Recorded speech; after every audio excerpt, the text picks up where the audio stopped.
Welcome to the Run Out. I am Neil Barrett. He is Brandon Hooten. We have a ton to get into this week, as we do every week. Rob Pannell just became the all-time leading scorer. The Charm punched their ticket to the first ever WLL championship, and the Nighthawks are turning back the clock while a former MVP might have just played his last game. But before we get into all of that, Brandon, how we doing, man? Doing well. Another busy weekend. Got to watch some full games this weekend. Still some partials, but, got to watch more than recent weeks, so that's fun. And just gearing up for 5 games of shooting this weekend. And going golfing Thursday. So that'll be a fun setup. I didn't even know you played golf. Yeah, that's why I couldn't watch the games last Friday, because I was golfing then, too. Got to get it in when you can, This guy and his golf. Yeah, it's a fun game. It's a challenging game. It's a humbling game, to say the least. It's a humbling game. Hey, I'm just there for the vibes, All right, gotta do a check-in before we start talking about lacrosse. The World Cup final was this Sunday. Did you watch? Yeah, it was awesome watching the United States win. What a great game.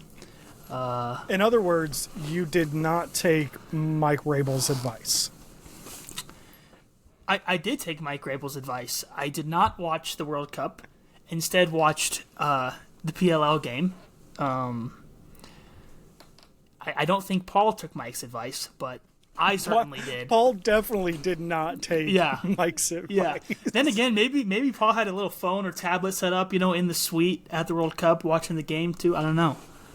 I mean, maybe. As someone who wants Sunday lacrosse, I was tapped in because I was like, I need to support this so they do it more. Listen, I watched both. I had both up. I had one on my laptop and one on my TV. No, I watched both. I enjoyed your commentary along with Jordan's in the group chat, just going back and forth, and Jordan asking all these questions about soccer and it's so funny. Listen, he was like, why did that goal not end the game? And I was like, it's not sudden death, dude. Yeah. Listen, anyone that comes and has a legitimate interest, they're asking legitimate questions. They're not trying to be funny. They're not trying. I am more than happy to. That's one of my favorite things ever is to teach people sports. I love these games. I love watching them. I love talking about them. So, I'm more than happy to talk about these things with people as long as they, are legit. And I'm not expecting Jordan to become, a lifelong fan or anything, but he was asking legitimate. He was watching. He wanted to know what he was watching. And if anyone's ever going to get into a sport, that's the time. So no, it was fun to answer his questions. And I like that he wasn't, embarrassed to say why didn't that goal end the game? Yeah. Why are we still doing this? Why is this happening? Whatever. I will say, I do feel a little bit bad that anyone who that was their first interaction with the sport, because even for soccer fans, it was not the most entertaining game. I mean, obviously it was more entertaining, I think, for us, but if that was your first time tuning in, you were like, yeah, this game sucks. Yeah. I don't know. Very slow. I saw a video where someone was talking about how Argentina got to that point. I guess there was some controversy about how they got there and such, and I was like, oh, I didn't realize this was a heated thing. People were actually upset about it. So that was interesting for sure. What's funny is prior to that video, I was like, I kind of want Messi to win one, go out on top kind of thing. And then you changed your mind? He was like, no, it needs to be Spain. I was like, oh. I was like, hang on, I don't actually care. Whoa. Yeah, well, what really bums me out is that so many people watched that final, and it was just not a great final, which often happens in finals. Teams play more not to lose than they do to actually win, especially the longer it goes scoreless. your hope is that somebody scores early, and now the other team's chasing the game, and then they might score, and then it gets a much more entertaining game. But the longer it goes scoreless, the more people kind of tighten up, and they play not to lose rather than to win. And it's such a bummer because the day before, that third place game was incredible. It was 6-4, was that the finals, or 5-3 maybe 6-4? I can't remember. Whatever it was, it was more than chaos scored, as Michael Harrison pointed out. Yes, we'll get into that. But yes, the third place World Cup game scored more goals than Michael Harrison scored. Well, they definitely scored more than Michael Harrison. But hey, we don't know. He might have been in that backyard dropping goals left and right. Yeah, I wasn't there. I'm not here to judge. Michael Harrison, if you're listening, you feel free to score as many goals as you would like. Matter of fact, I hope he does score all the goals, all of them. I hope he scores every goal imaginable. Yes. I hope he's like Ryder Garnsey out there, just not scoring the same goal twice, over and over and over. He's gonna be like, "What am I listening to right now?" Yeah, he is. I can tell you, I guarantee you right now, his face is flush, and he is very embarrassed to be being talked about this much on our podcast. But whatever, that's what happens when your friends have microphones, Michael. Yeah, that's what happens. All right, let's actually get to the games this weekend. We will start with what was, of course, the story of the weekend when the Redwoods took on... I meant to say Whipsnakes. I almost said Redwoods. When the Whipsnakes took on the Redwoods, absolutely demolished them 20-7. We will need to talk about that, but obviously the first thing that we have to talk about is Rob Pannell passing Paul Rabil for the all-time points record. Just... I don't even know what to say at this point. It feels like so much of it's already been said. An incredible feat. I don't know if you saw some of the statistics that came out today on Twitter about what it would take current players to get to that. I think CJ Kirst and Jeff Teat would both have to play until they were 37. At their current pace, would both have to play until they were 37. Again, at their current pace, which is... And so, like, imagine Jeff Teat putting up 50 points at the age of 37. That would be insane. So, again, I don't really know what there is left to say about that. Just an incredible. I found those stats as you were talking. That seeing the actual numbers written out is insane. Yeah, it's crazy. It's crazy to read what it would take some of these guys. So what is it? CJ averages 5 points a game, right? And at his 4 rate, points. Is it and 4? It would take okay, until year 15, roughly. They said. Yeah. And Teat's at 4.43, and he would still have to play another 8.5 seasons. Yeah, so he'd be 37 as well. Like, just crazy that it would take that long. And it's even more crazy when you think about the fact that Rob Pannell actually slowed down. You know, he hasn't been as good in the PLL as he was in the MLL. And he had several very lean years, where people were trying to get him out of the league and stop telling him that he needed to retire. So, like, he slowed down a good amount, and he still was able to break this record. So, one thing I was thinking about this week, because I did a video about him, and when he broke the all-time NCAA record back in 2013 when he was at Cornell, he went into a semifinal game against Duke where Matt Danowski was the record holder. Matt Danowski was an assistant coach on the sidelines for Duke in that game, and he came into it, I believe, needing 6 points to tie and 7 points to break the record. And as a Duke fan, I didn't want him to have that record, and I was like, get this dude out. He's not breaking Matt Danowski's record. Like, no, we're holding on to that. And I think the idea was that if we beat Cornell, that he wouldn't break the record, because Rob Pannell has 7 points. Like, they're going to win that game, surely. And he ended up with 5 goals and 2 assists, broke the record, and still somehow Cornell managed to lose. The only thing I can think is that Duke must have been playing like, all right, Rob, you can get yours, but nobody else is going to get anything. Or something. Like, that's the only thing I can think. I don't know. I remember watching that game, but it was so long ago that I don't really remember.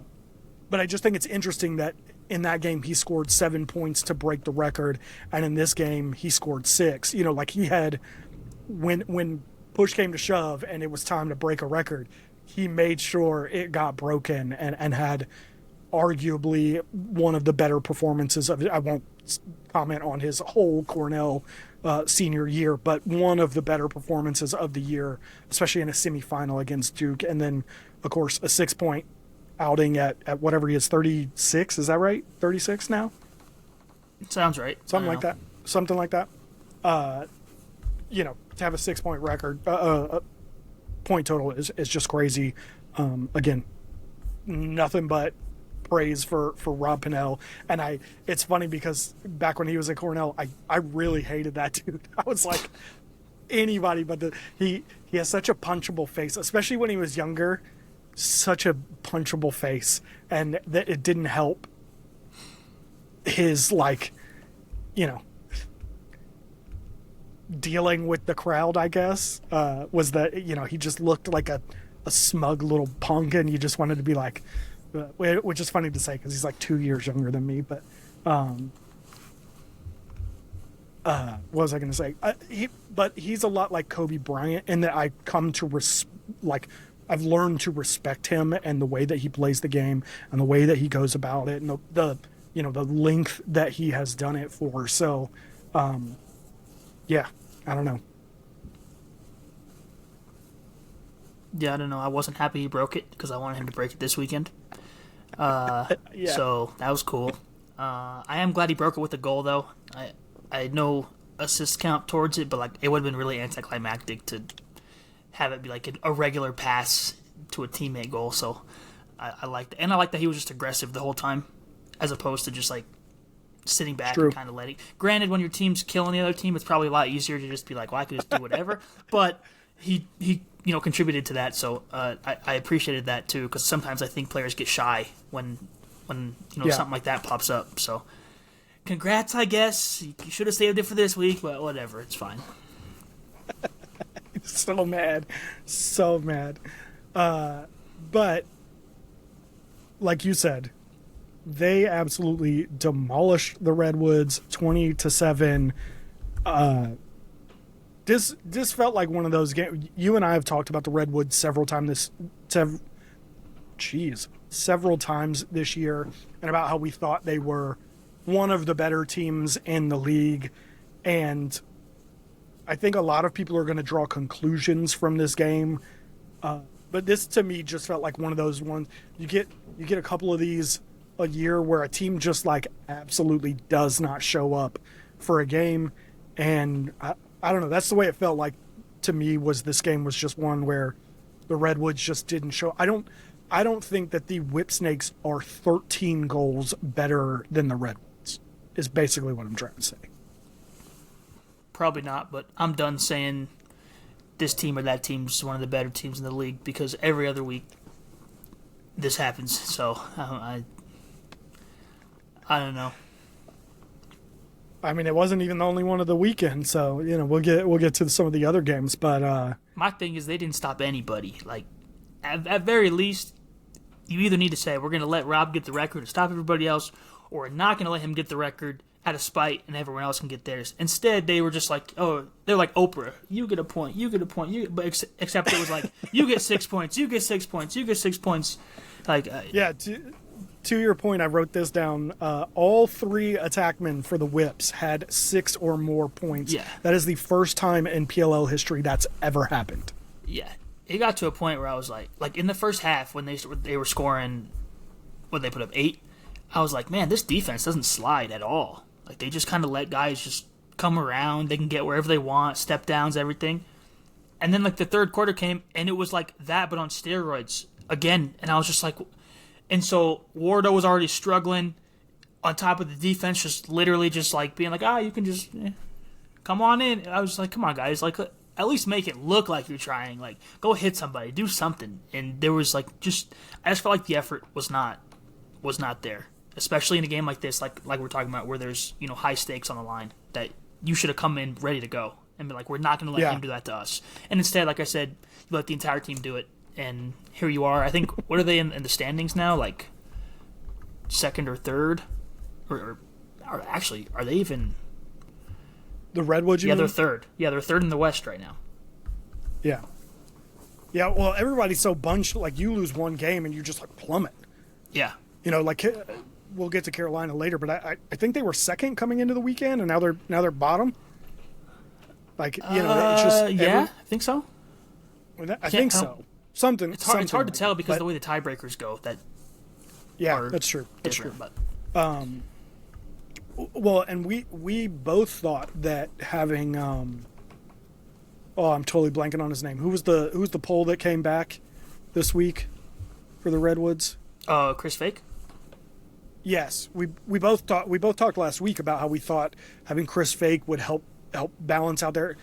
Man, watching that game, kind of like you said, I was like, yo, where's Kyle Hartzell? Get him out. We haven't talked about him the last few weeks that he's been playing. We didn't talk about him last week, and then Jackson and I didn't talk about him the week that he played. I will go on record and say I have never been a big Kyle Hartzell fan. And when they signed him, I was one of the people making jokes. But the dude came in and did a job. Like not even did a good job for a 40-year-old. He did a good job, and he's 40 and hasn't been in the league for 3 years. And so I wanted to give him his due because we have not talked about him in the last few weeks that he's been playing, and also mention that, between Chris Fake going out, Kyle Hartzell coming in, and then Kyle Hartzell going back out and Chris Fake coming in, it didn't look like there was any continuity. Like, that's what it felt like. That might be oversimplifying the issues that they had in this game. And I certainly wouldn't say it's that, just that was the issue. It was clearly, I think, more than that. But it just made me wonder, watching that defense just struggle all game long, if there was something to the idea of, like, all of the turnover that they've had in that defense just wreaking havoc on them. I don't know, but one thing that stood out to me was both goalies, both Croddick and Ward, had very similar numbers. If you take Croddick and use his pace, it's basically the same as Wardo's, which tells me that it's a lot more than just bad goalie play going on. And to me, this is the case where, like, the numbers actually match the eye test. Because, I mean, that first quarter alone, I was like, are they just not? They're not going to, like, I can say it so many times, they're not going to slide at all. Like, this is what they're going to do. And then the second quarter came, and I was like, okay, maybe they're just feeling it out. Like, it's fine. Chris Fake coming back, like, all that stuff. And then it was just like, no, okay, no, it's just not happening. And then, like, once the floodgates were open, it was just like, you're done for. And I didn't think their offense did a good job responding either. I mean, Sam English was like the one, bright spot.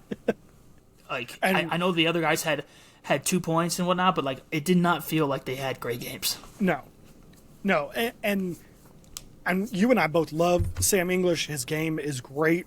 We love him in the box. I know you don't love that he plays for the Rock, but he's great in the box game. He's great in the field game. He is someone that I think we both really enjoy. But he should not be the guy that's, like, putting up points for you. Like, that's not his role.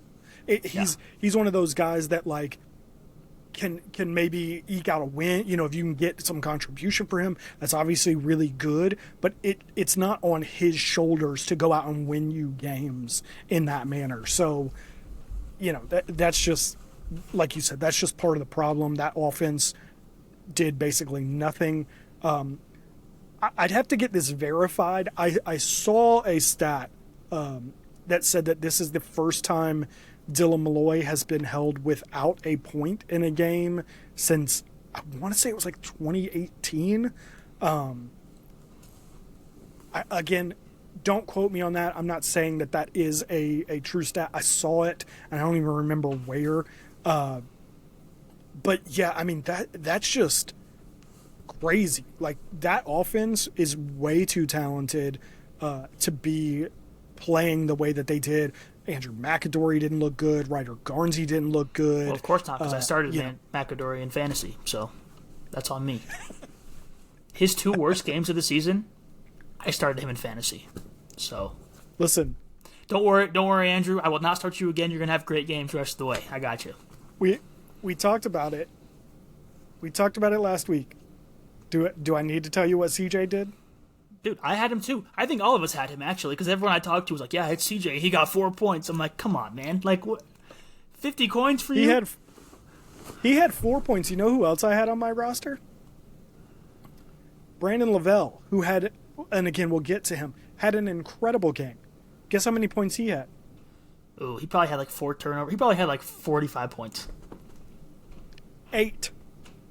He had 8 points. Wait, what? How is that an incredible game? No, because he shut down CJ Kirst. Oh, like, but he didn't get any like cause turnovers or points or anything. No, so it doesn't equate. And it's that whole conversation about how like defense is so hard for us to rate because there's not a like numerical value that you can add to. So, like, you can be absolutely incredible and shut down a guy as talented as CJ Kirst and have nothing to show for it on a stat sheet, that is. Yeah. I thought for sure when you said he had an incredible game, he, like, popped off and you were going to say he put up attackman numbers, and it's not even an attackman. Nope. That sucks. No, oh, you know who else was on my team? Ross Scott. Ask me how many points Ross Scott had this week. I don't even know if he scored. I don't. Oh, he didn't score. He had -10, -9. He had -11. Ooh. Yeah, -11. So he had what? 4 turnovers and a ground ball. Exactly. That's exactly what his stat line was. That's 4 tough. turnovers and a ground ball.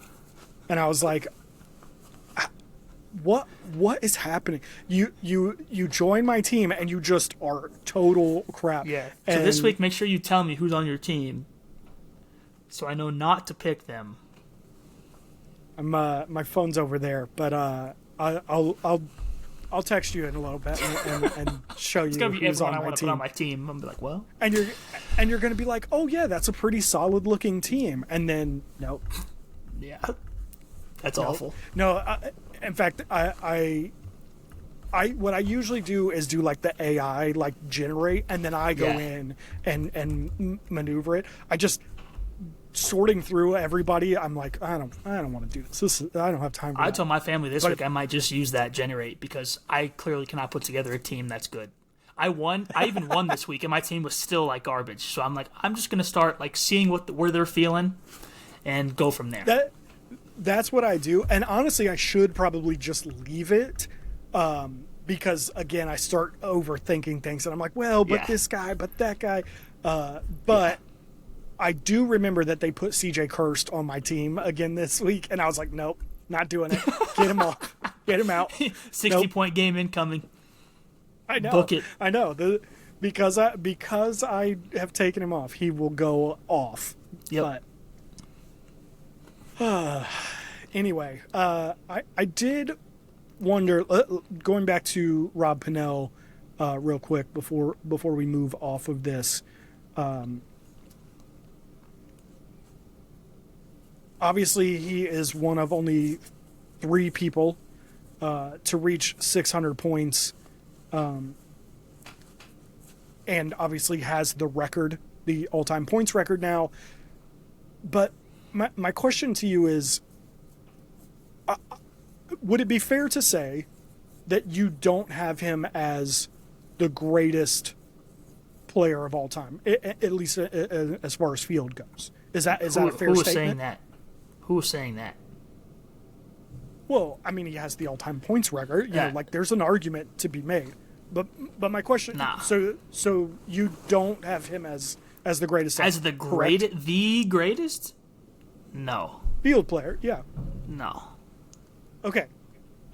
That's what I assumed. I'd assume that's the case for most everyone. I don't think anyone really has him as the greatest player. So then my question becomes, where is he? Is he on the Mount Rushmore? Is he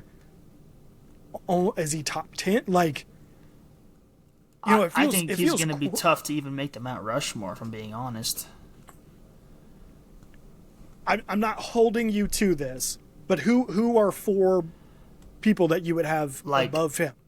I mean, or at least in the conversation, because obviously I didn't watch some of these guys too much in the field game, but like the Gates got to be up there, at least one of them.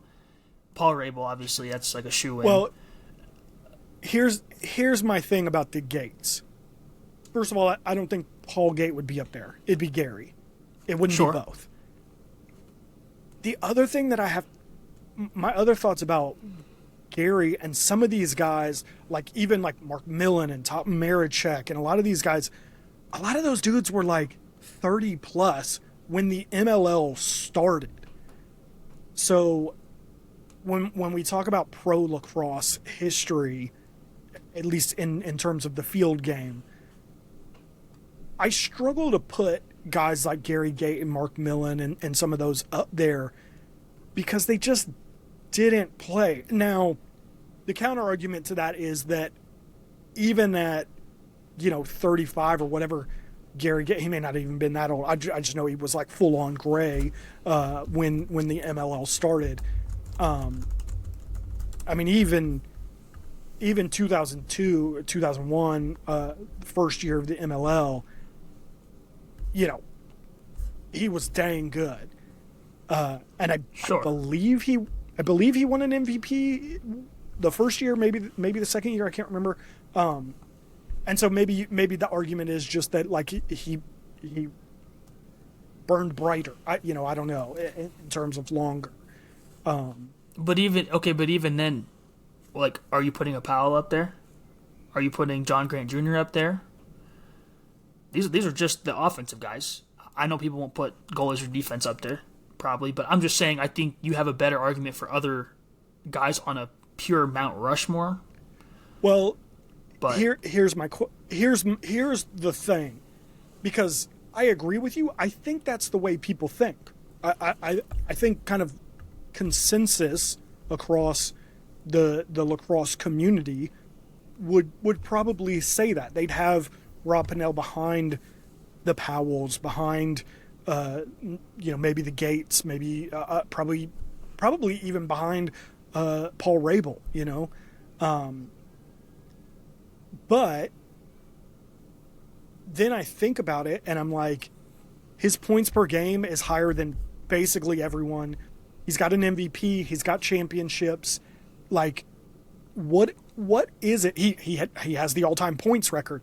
What is it that we're waiting for? Like, what does he have to do that he hasn't already done before we give him that credit? And I'm not necessarily play asking. Attack? No, and that's certainly part of the conversation for sure. And if you want to say Paul Rabil is the greatest, I think there's an argument. Now, obviously he'll still, add to this record, but if he retires at the end of this season, he'll only have beat Paul by, a handful of points, and Paul was a midfielder. Like, right. I think that's certainly worth the discussion. But some of the other guys who were attackmen, who were, all-time great, like numeric, like statistically, he's better than, he's got, the championships. Like, I just don't. Again, I think even I probably agree, but then I think about it and I'm like, well, what does he have to do at this point to be in that conversation? I think it depends, though, if you're asking career or player. Like, if you were taking a draft and their prime, are you taking Pannell or are you taking John Grant Jr.? I think most people would answer John Grant Jr. But if you look at statistically, he has the numbers on Jr. But that's kind of my point is, why are you taking Jr. over RP3? Well, I think he's physically a better athlete, for one. I think he can everything Pannell can do. I think Jr. can do. I think Jr.'s probably a better scorer, goal scorer, not point scorer, obviously. But again, this is just talking about the attackman. This isn't even talking like, does Brody Merrill get a spot on a Mount Rushmore? Yeah. Like, I'm not saying Pannell can never get there or like he's a garbage player. Like, if you want to say he's the best or top 5 or whatever, like I will listen to it. But my thing is, to answer your first question, he can't be considered the greatest ever when he's just now barely beating Paul in the same amount of seasons, and he's an attackman. Paul was a midi. Like, to me, that's not gonna ever get passed up. I will say I think Pannell's probably one of the most efficient guys of all time. I mean, you're averaging 4 points a game for 14 years. Yeah. Like, that's insane. Yeah. Well, and again, that goes back to the idea of like, what does he have to do? Like you said, I think Junior is a better athlete than him. But if that doesn't translate into putting points on the board, what does that mean? Like, Romar Dennis is a great athlete, but he's not in the league right now because he can't put the ball in the back of the net. But Romar also does one thing. Sure. Like, and, that's... And I don't want anyone to misunderstand me here. I'm not saying that Junior isn't better or, Paul isn't better. I'm just... It hit me kind of watching this of like, I don't think that anybody considers Rob Pannell, let's say Mount Rushmore, more than the greatest player of all time. I don't think that anybody has him on the Mount Rushmore. But then when I look around, I'm like, yeah, but he's already done more than what most of those guys that we would put up there have done. Also, it's like, I'm not saying this is my perspective too, but like, Mark Millon played 8 seasons and had 350 total points. If he plays at Pannell's pace, he's pretty dang close. I don't know if he's quite breaking him, but I mean, he averaged the same amount of points per game, 4.1. So, yeah, I know you brought him up earlier. I'm not saying he's better than Pannell, but I just thought that was interesting too. I also just don't think he passes the eye test comparatively to other players, so that's why people don't really think about him the same. Like, I think about the discourse around Pannell, a year, 2, 3 years ago, when people were saying maybe he should be out of the league because he just didn't look like he was, physically capable of being a dominant player anymore. So, from that standpoint, I think people just kind of bring it with them because now it's just like, that's who he is, even though you look at statistically and he's having like a great season. So that's not accurate, but... Well, and that was part of the reason why when everyone was like, when some friends of ours on their podcast were talking about glue factories and stuff, and I was like, you guys are crazy. This is one of the best players of all time who is still producing.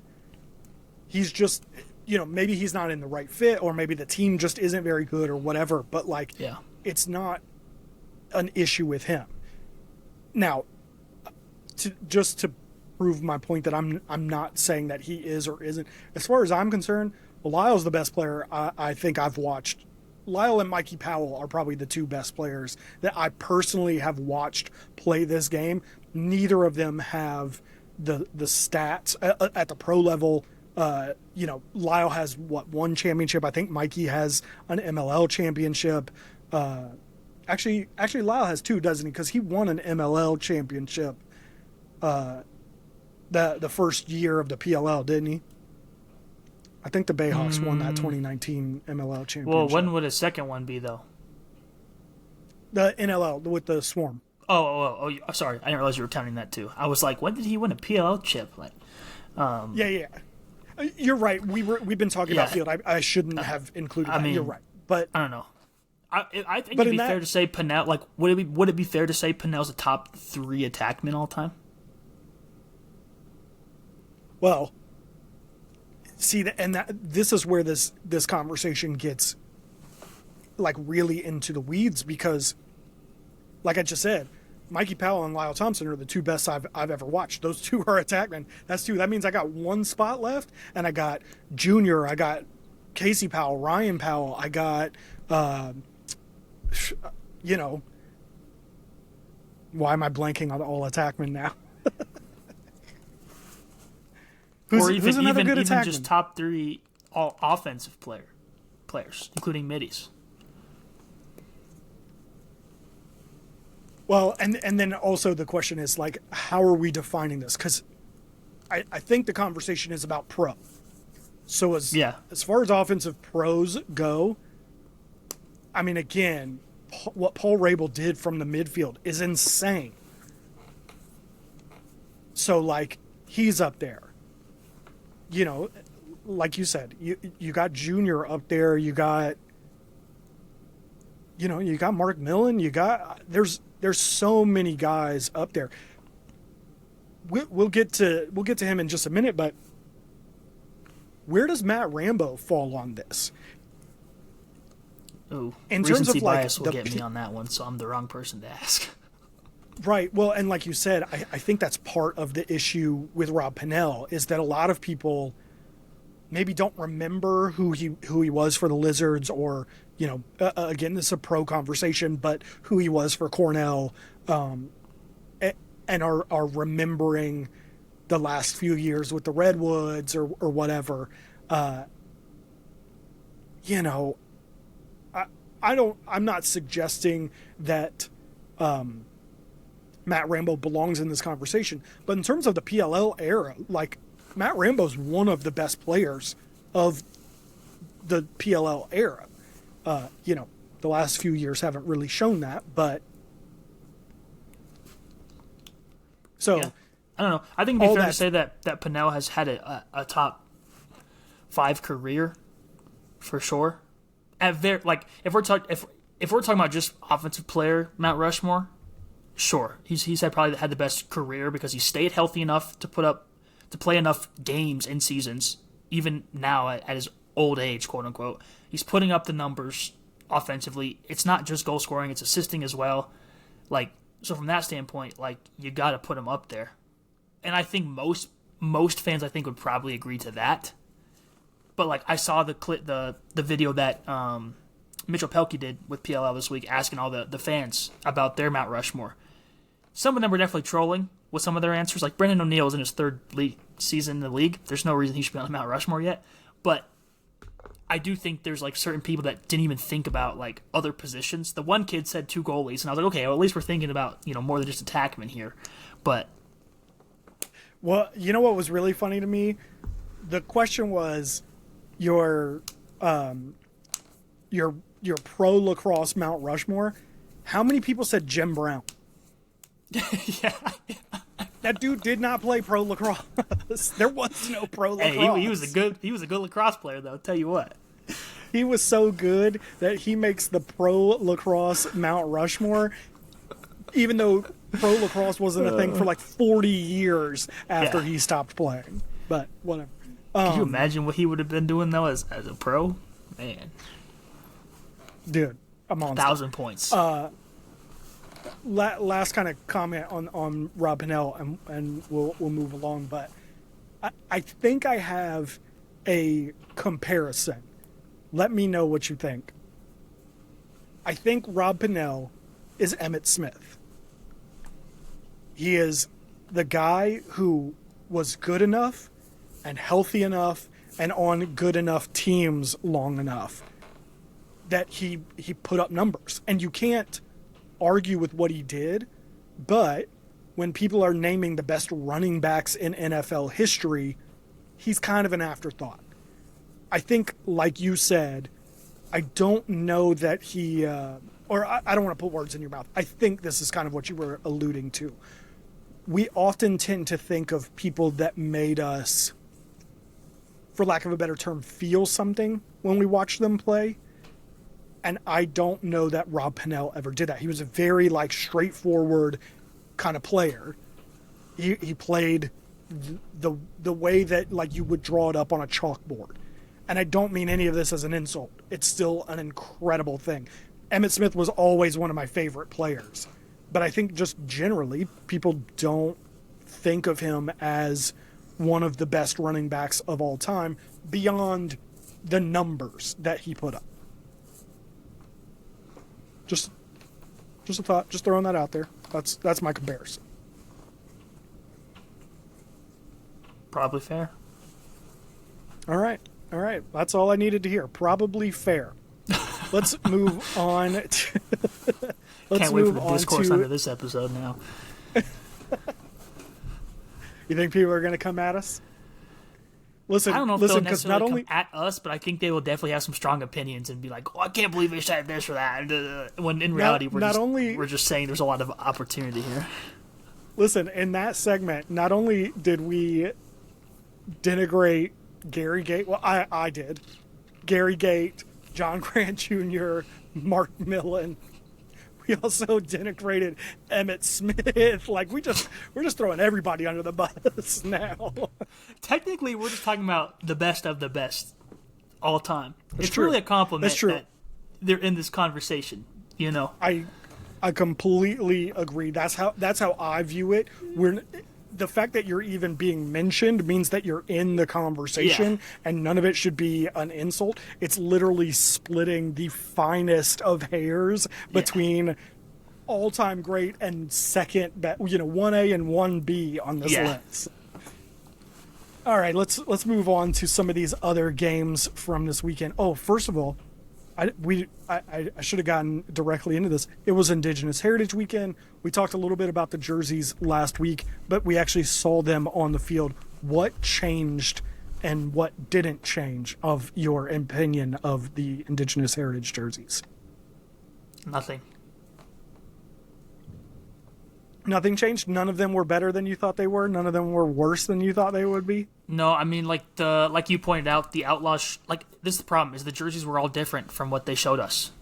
Like, you look at the initial, every type of photo they posted, the mock-ups they posted, they were completely different than what was actually on the field. So, like, the shoulders on the Outlaws, instead of being gray, just had, like, the design was silver, which I told you, I think it is better. But it's still too abrupt for me. That was my complaint about that. The Chaos one, I don't remember if it didn't have it on like the bottom part of the sleeve, and then the actual jerseys show up, and now they have it on the bottom part of the sleeve. You know, what's interesting? I went back and looked at the mock-ups specifically for those because I was like, that was not on there. I had the same thought. That was not on there. And I looked, and it is very, very faintly. But it's just, it is. It's just nearly impossible to see. Nobody just like scrolling social media, even looking at the uniforms, just scrolling social media, noticed it. But it was technically. Oh, I see it now in this mock-up. I need to find the photo they took against that like grassy wall or whatever it was. It's on the photo too, but again, so like faded out that you can't see it. Okay, unless we got to do better then, so we can see what's actually on it. Yeah. No, I agree. The Whipsnakes teal, the pattern was so much darker, so much heavier. What I thought those patterns would be almost kind of like ghosted. They'd be more of like a detail than like a true design element. And in every single jersey, they turned out to be true design, with one exception. Well, I won't say there was only one exception. There's one exception I can think of. And that was the Utah Archers. They're the one jersey. I take it back. The Atlas as well. Both of those jerseys, the pattern on the shoulders receded into the back. It was more of a detail. When you looked closely, you could see it. But it wasn't like standing out. It wasn't popping out. And that was way better in my estimation. I asked you if any of them were better on the field. The Utah Archers were way better on the field than I thought they'd be. I didn't think they were the worst mock-up or anything, but I was not a fan of them. And because when they walked out on the field, it's automatically the best. Jeez. I'm trying to think what I mean, Carolina Chaos was the worst one, right? Trying to scroll through. I'll be honest. I think the all teal look is a good look generally. I wasn't a fan of the way it reflected on TV. I think the lighting was a big factor in that. The highlights were just out of control. But I think if I saw it in person, it would look fine. Again, the shoulders were horrific. Like I told you guys in the chat, that's not the same blue on the shoulders, whatever color, black, whatever color it is. We're assuming at this point that it was just the lighting in the other photos and mock-ups, but like it was such a drastic change that I was like, ugh, I don't love that. Otherwise, I think the design of the jersey's fine. As a uniform, the Outlaws orange shorts I thought worked very well for having a white jersey. I enjoyed that. The best one to me, I think, was probably Philly. Probably because it was as close to their regular stuff as we've seen. New York's is fine, but the problem I have generally is the new blue, the light blue they have. I hate it. It doesn't pop the same way. I think it looks poor compared to their previous blue. I've ranted about that plenty of times. My least favorite was still the Cannons with the gray. I just don't. I don't vibe with that. I want red. I want blue. I didn't mind the uniform. I'm fine with, they already have a blue jersey. Like, I don't necessarily need them to do another blue jersey. I think, if I remember correctly, they did a red jersey last year. So, like, I'm okay with the gray. What killed me was the gray with the white shorts. Like, no contrast, nothing. I was like, dude, if you're going to do that, especially because you went gray, and then white, and it's like, give me something. If they had red shorts, I think that uniform would have looked a lot better. You want to talk about a tricolor? Wear their navy helmet, wear that gray, and then the red shorts could have been dope. But yeah, the white shorts killed it. Honestly, the Chaos, had they done white shorts, would have been improved drastically. My big problem with them is there's no helmet they can wear with that jersey that's going to look of course you can't, but we can't change that. It's going to be bad no matter what. But the fact that you go bright red, burgundy, bright red was a little bit like, I don't like that. That's what I said on the show last week. I was like, that might be the way to fix it, and I think it was the best of what options were available to them. I don't know that white would have looked any better at all. Maybe it would. There were certainly things that walked out on the field this weekend that were better than I thought they would be. So maybe it would. I just don't. I don't know. I just don't think that there's any way to save that jersey because nothing that you do shorts wise or helmet wise changes the fact that is a burgundy jersey with bright red sleeves. Like, you're not fixing the main issue with this jersey by pairing it with different helmets or shorts or whatever. So, yeah. Also, the Redwoods should have went triple mismatch while we're on that topic. Yes, they were such a missed opportunity. The brown jersey, I thought, looked good. Yep. It needed... I did not like the green. The green helmet killed it. I still think they should have gone yellow, brown, yellow. I'd be down for that. White shorts, something. I just didn't. It's weird. Sometimes I'm all for like the all one color, but this was just one that I was like, we got to break this up a little bit. And honestly, I think they probably have maybe the best designed jersey because they have the built-in trees, I guess, in it, which I really enjoy. But yeah, it was just tough to look at. And then, like I said, when you're pairing that against the all teal, that's just reflecting like crazy with this. I was just like, oh, this is, it's not my favorite. It was a jarring uniform matchup. Did you see? I think it was Goosit. Maybe somebody on TikTok. I want to say it was Goosit. I might be wrong about that. Ranked the jerseys. I think they did this before the games last week. I just saw it today, but I think they did it before the games because they were only using the mock-up images. and they had the Chaos as their favorite one, and I was like, what? What? I haven't heard a single person that said a single good thing about that jersey at all. Like, it was every single, and this is anecdotal, but every single person I know said it was terrible. And then this one dude had it as his number one. I was like, wait, what just happened? So, I don't know. I don't mind burgundy as a color. It's not Chaos red to me. So that was my biggest complaint. Like, everyone else stuck with their colors for the most part. We talked about like the archers and such, and then it's just like, here's this color that we've used one time like 7-8 years ago. It's like, whoa, what? Well, we didn't really talk about it because I didn't really realize it until I started seeing some of the guys on the field, some of the teams on the field. But last week we talked about the Chaos. That was kind of it was really reminiscent of their 2019 color scheme. And then I got to looking around and I was like, the Whips are in teal, which I know they have gone back to that color scheme, but the Whips are in teal. To my knowledge, they haven't worn a teal jersey since they came back. Well, I guess this is the first year they've done it, so never mind, that's a stupid statement. But the Whips are in teal. The Water Dogs were wearing lavender. Their shorts were not like their normal, like deep saturated purple. They were lavender, which was their original color scheme. And then the Archers had both royal blue and navy blue, which was their 2019 color scheme.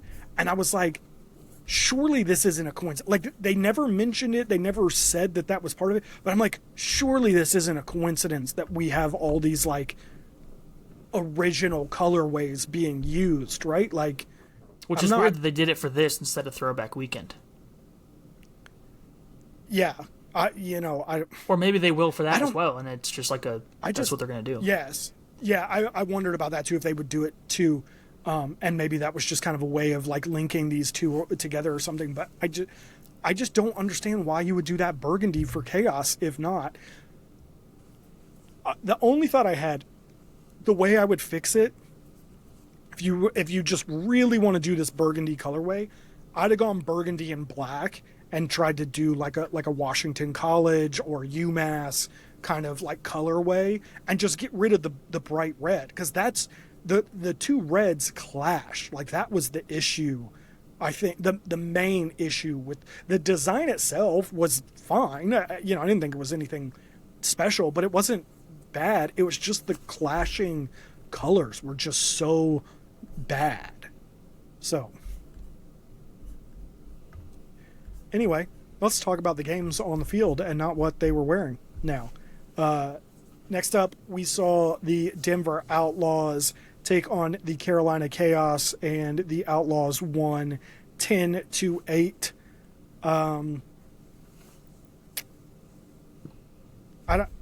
This game was weird. I don't even know what to say about it. Like, this was just a weird game. It felt like neither team really wanted to win this game. Hey, that's what happens when you change colors for no reason. You lose 10-8. I mean, none of the Outlaws, I felt like, were playing super well. Maybe I shouldn't say all of them. Logan McNaney was probably pretty good, arguably. I mean, 92% clean save percentage is wild. I mean, it's what he does. It is what he does. Obviously, we talked about Ross. Not that, he's playing against anyone crazy, but... But none of the Teforaton guys really played all that well up until Pat's game winner, or game sealer, I guess, at the end there, when he dodged through, like, it felt like the whole team. But otherwise, it's not like he played well before that. Brennan didn't play well. Jared Bernhardt didn't really play well. Like, it just felt like a game where nobody really wanted to win, and just somebody had to. Sure. I really only got to watch the fourth quarter, basically. so I was kind of monitoring it the rest of the way, but I was working, so I couldn't watch. But the parts I saw looked all right. But again, that was late. Pat Kavanaugh's play was sick. I still don't know how he did that. I don't think anybody actually landed a check on him.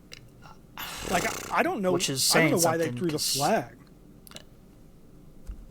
It was like it was too dirty to not throw a flag. It's like, you guys just let this man run through you. You're getting a flag for no reason. I mean, that's fair. That Shout out to that was a flaggable offense, but yes, I watched it, especially when I saw watching it live. I thought, okay, got hit, and then we watched the replay, and I was like, I don't think anyone even hit him. Like, it's no wonder he held on to the ball the whole time. There was like 17 slashes. I think they probably need to be suspended a game and, whatever else. Listen, you know that you're not playing them this week, right?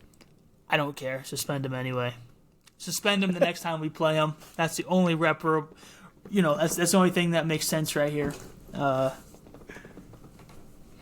jeez. Shout out Pat Cat. That's all I gotta say. The boy.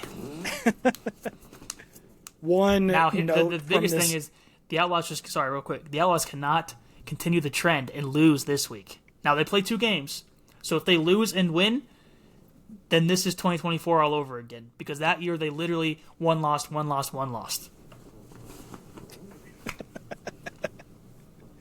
I mean, listen, it might happen. Don't say that. It's not going to happen. 2-0 this weekend. We'll get to on the way. We'll get to those games in a minute. But the other kind of big note from this game, probably arguably the bigger note from this game, is that Jack Rowlett went down with I don't even want to say a concussion. I don't know what happened. That was crazy. It looked fairly innocuous live. I didn't think it looked too crazy. It looked, kind of like he just got crunched a little bit on both sides. But he was stretchered off the game and stretchered off the field and was taken to the hospital for evaluation. There's been no official word, I don't believe, but I think everyone is expecting that his season is done. He was placed on IR today, but I think everyone is expecting that his season is done at this point. So I didn't see it, so no comment. I hope he heals fast. Always. And was it Liam Burns that also got injured on that play? Or Scarpello? No, Scarpello? It wasn't the same play. It was a different play. Oh, okay. He did get hurt. And he was out for a little bit, but then he was back on the sidelines trying to get back in. I don't know if he ever actually got back in, but they did show him and talk about him back on the sidelines trying to get back in. Well, either way, I hope both of them are good, especially Jack, because I know he gave the thumbs up and was tweeting afterwards, but it's still not. Well, I mean, not great. There's a difference between I am healthy and alive, and that's all that really matters at the end of the day, is that like he is alive and will recover. But there's a big difference between that and I will get to play this game again. Yeah. I originally tweeted out in the moment that I didn't think that I had ever seen this in pro lacrosse, and then Jordan in our group chat reminded me of Jackson Place. That was, I think, before your time. He was an Archers defender, real similar thing. Got crunched on a play, went down, had to be carted off, and missed the rest of the season. And then I believe he tried to come back. I can't remember if it was the next season or the season after that. And I cannot remember if he played a game or two and then was out again, or if he never actually made it all the way back. But either way, after that injury, he was never the same and never really played. And so, again, obviously, number one is that Jack is healthy and recovers and gets to live a normal life. But the step beyond that is that he gets to be back on the field again, and being the player that we all know him to be. So let's move over to the next game of the weekend that saw the Utah Archers absolutely smack around the Philadelphia Water Dogs. Was it 18-8? I thought it was 16-8. Oh, in my head it was 16-8, and then it was 16-8. It was 16-8. And then they scored 2 more. Is that what you're saying? Yep. Okay. All right. So they won 18-8. The Archers won by double digits for the second week in a row. The Water Dogs came into this game as like everyone's darling. You know, CJ was the shoe-in for MVP. The not the Utah Archers. The Water Dogs were the best or one of the best teams in the league, and then enter the short stick defensive attackman unit. I don't even know what to say. I think every single one of them had a goal in this game. Connor Fields was going off. Mac O'Keefe, Tre LeClaire was going off. Like, this I think is what Chris Bates was envisioning that the Utah Archers team would look like, and we all laughed at him, and now here we are. Who's we all? I'm pretty sure I said I was willing to hear out his crazy idea and see what happened. This was back when they were like 2-4 or whatever they were. Listen, you and I both know that you did not have any faith in that. I mean, I still didn't think it was going to work long term, but I said on this show, I said something to the effect of, I'm not a head coach, so I'm willing to see what happens, because you could tell they had to change something. And I even brought up how, you know, they were kind of aging out. They were like in between this like weird, you know, kind of transition period. And now they're getting to a point where I think the guys that have been there are starting to mesh with the guys who maybe haven't been there long enough to where now it's making sense. Now, that said, you need Tre LeClaire to play like this. And I'm not saying he needs to drop 9 points every game, but if you notice, they look a lot better when Tre LeClaire is a legitimate threat. And when he's having games where he's struggling, all of a sudden the wheels fall off and it's like, who is this team? Which is crazy to say on a team that has Connor Fields and Mac O'Keefe and a bunch of other guys. Like, so I think if they can kind of keep that going along with the defensive side of the ball, like defensive side of the ball is nothing to them. Like, it's so easy. You know, we're not worried about that, but they just got to put the ball in the back of the net more often. I don't really know how, you know, Philly broke down this bad. Obviously, offensively, they need more, especially from their midfield. And generally, when I say that, I mean more so they need to figure out a consistent midfield group that makes sense, because every week there's a new player in there, and it's obviously not working anymore. Yeah. But then defensively, I just felt like they just couldn't. They literally didn't stop anybody. You know, they put DeLuca in a bad spot, who had his worst game of the year, I think, by a country mile. Yeah, I don't know. It was a bad game from them. Yeah, no, I'm with you. I think it's funny because I'm with you. I think everyone is at this point. Tre LeClaire seems to be the key to that offense. Jackson talked about it a couple weeks ago when he was on the show, that he really felt like Tre LeClaire was the key to this offense, and that he needed some time. You know, he got back. He missed, I think, the first 2 games of the PLL season, but then it took him a couple of games to kind of get back into the rhythm of the PLL and everything. But Jackson, I think, was one of the first people to say, like, look, if Tre can get back and can get going, he felt pretty good about this offense. Like you, though, I think it is a little bit dependent on Tre LeClaire. For now, at least, it definitely is. Yes, right.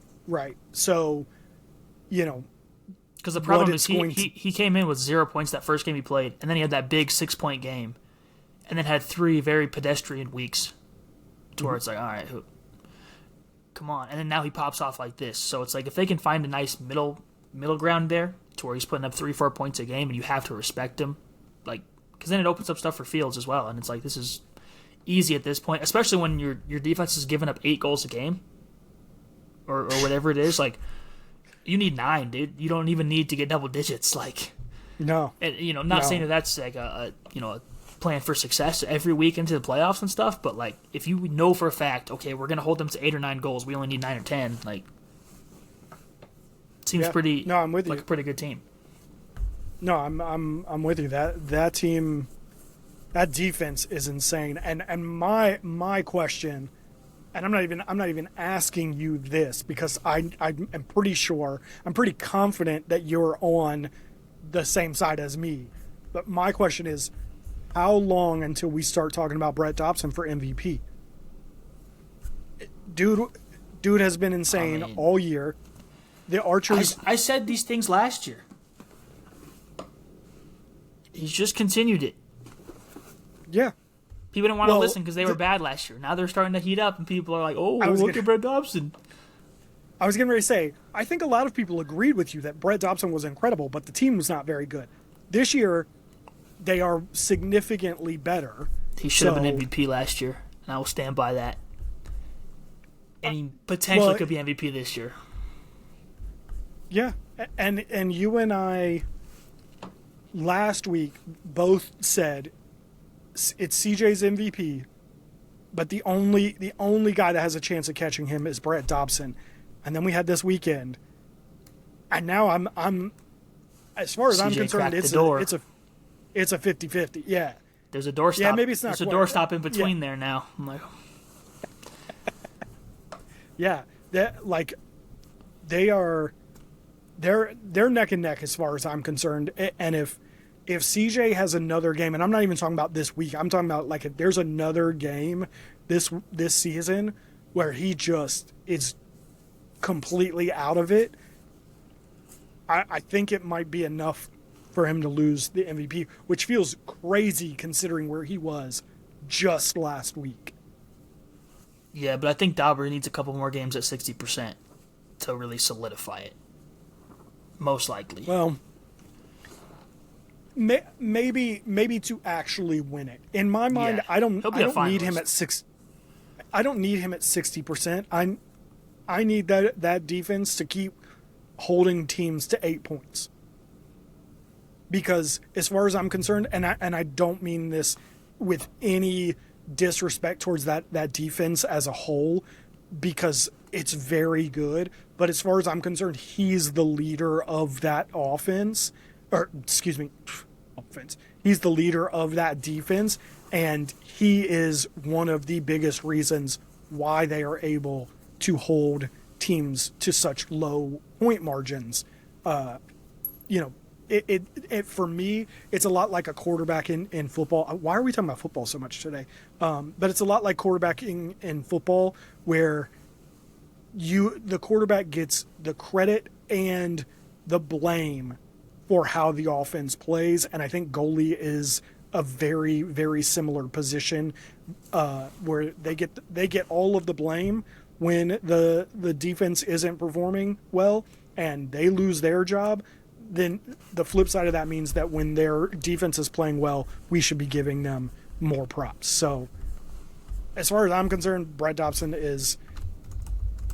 he doesn't need to be at 60%, but I think you might be right that in order to actually win it, to get the votes, he might need to have a few more games at 60%. That's fair. Yeah, I mean, I'm looking I think he's leading the starters in he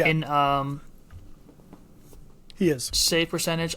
I'm trying to find it in their website, and I don't really like how this works. So yeah, their website's trash. Here's the C-Full stats thing. Okay, I was like, where did it go? None of this matters because Logan Wisnauskas is going to win MVP. So okay. Says the guy who was just like, I think he should have won it last year, and he's going to win it this year. He should have won it last year. That's a valid statement that I will die on that hill. And I'm sure if Dobber you also just said he would agree. You also just said that he was going to win it this year too. So. I think he will end up again if he keeps the pace, but I also don't know that people will want to vote a goalie to win it necessarily. But yeah, Blaze he's did it. Yeah, but that's different. That's how's it okay? The name Blaze Reardon holds a lot of weight. The name Brett Dobson better be holding a lot of weight. Obviously not, because he had a killer year last year, and people still held his it against team wasn't him. Any that good. Offense, it's not. That's not his. That's not his. He's the only reason they even had the 4 wins, whatever it was that they had. Again, the same thing was used against Lyle Thompson. Nobody thinks that Lyle Thompson isn't one of the best players of all time. Oh, now he's the best player of all time. I said one of. Whoa. I said one of. Anyway. But I also did say that Lyle was. Also, whatever. We're going back to this. Also, that was many years ago when Blaze won this. We're talking about now. And we've since seen... Many years ago. It was 5. He won it in 21. That's a long time ago, dude. That's a long time. That's half a decade. All right? Times have changed. Half a decade. All right? Apparently, all it took was 4 years for people to forget how crucial a goalie is to not give a goalie MVP. You're just gonna die on this hill, aren't you? I am gonna die on this hill. I think Dobber should have won MVP. I think he can win MVP this year. It's gonna depend again on CJ, because I still think people are gonna say CJ's ahead of him right now. But if CJ can drop off a little bit, I mean, who else in the league is even, in a serious conversation? No, it's those two. Like it's those two. Those two, and that's it. Coulter will get his talks. Sowers will probably get his talks, but it's those two. I don't think you can put Sowers in over CJ. Not when they have the same point total and CJ's played 2 less games. No. Yeah. Not. And Michael Sowers is one of, if not my current favorite player. I think we should do this based off of who has the best shooting percentage. Funny enough, CJ is second on that list as well. But who's first? It's just some guy named Logan Wisnauskas.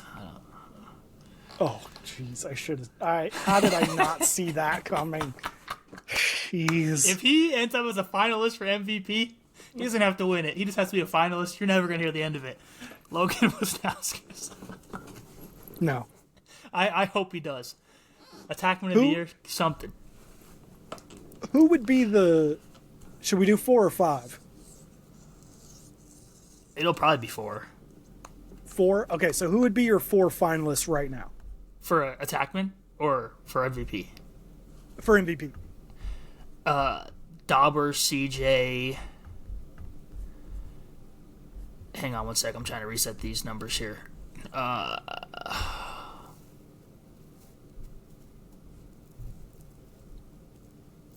Can it just be a 2-man race? These are. I mean, it basically is. I don't know that there's anyone else I even want to. Coulter. Just put Coulter in there.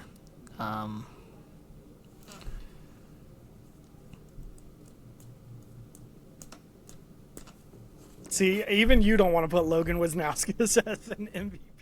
Oh, I thought that was assumed. He's already a shoo-in. He's just, Oh, okay. Yeah.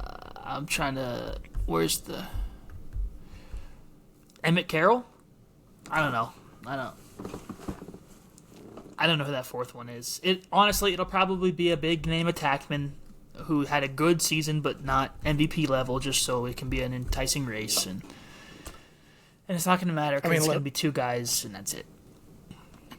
Hey, like I said, as far as I'm concerned, it's Dobber and it's CJ. Those are the only 2 guys right here, right now. I'm putting any money on. Or Brendan O'Neill just turns it up out of nowhere and just gets back to the MVP level.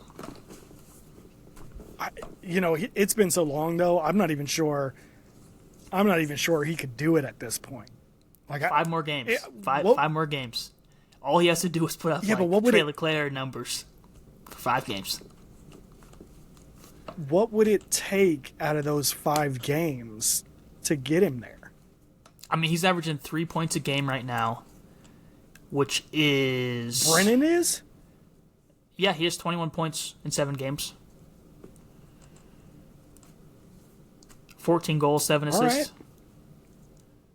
I'm also kidding. I don't think Brennan has any chance, but I was just reading down this list. No, I know. They're all kind of bunched up. And of those guys, I think he could make a run. Like Dylan Malloy has 21 but in 8 games, though. Like Spallina has 23 and 6. CJ has 23 and 5, which is why that's so crazy.